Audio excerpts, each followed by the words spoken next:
Britain is set to publish documents revealing all EU's threats made to the UK during the Brexit negotiations after trade talks resulted in another downbeat day of no concrete progress. Britain and Brussels appeared far apart on agreeing on a future post-Brexit trade arrangement after the UK's chief negotiator said very little progress had been made in the latest round of talks. David Frost insisted the major obstacle to agreement was the EU's insistence on including a set of novel and unbalanced proposals regarding a level playing field on standards. Mr. Frost also said it is hard to understand why the EU insists on an ideological approach to negotiations on fishing rights.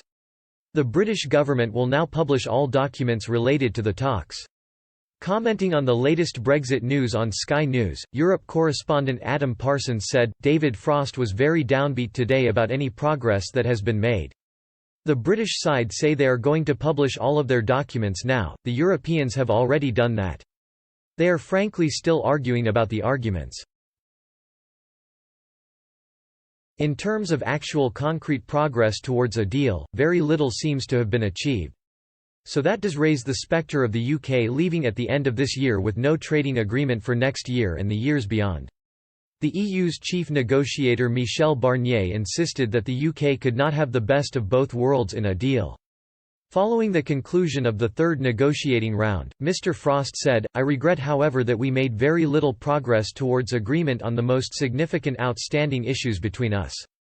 It is very clear that a standard comprehensive free trade agreement, with other key agreements on issues like law enforcement, civil nuclear, and aviation alongside, all in line with the political declaration, could be agreed without major difficulties in the time available.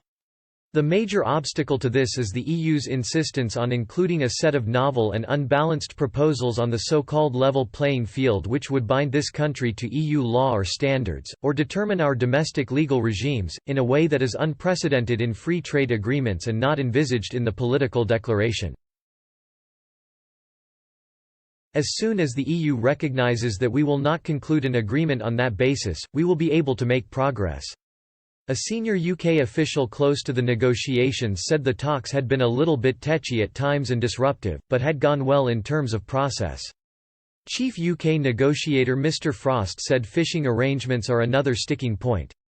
He said, "Although we have had useful discussions on fisheries on the basis of our draft legal text, the EU continues to insist on fisheries arrangements and access to UK fishing waters in a way that is incompatible with our future status as an independent coastal state. We are fully committed to agreeing fishing provisions in line with the political declaration, but we cannot agree arrangements that are manifestly unbalanced and against the interests of the UK fishing industry."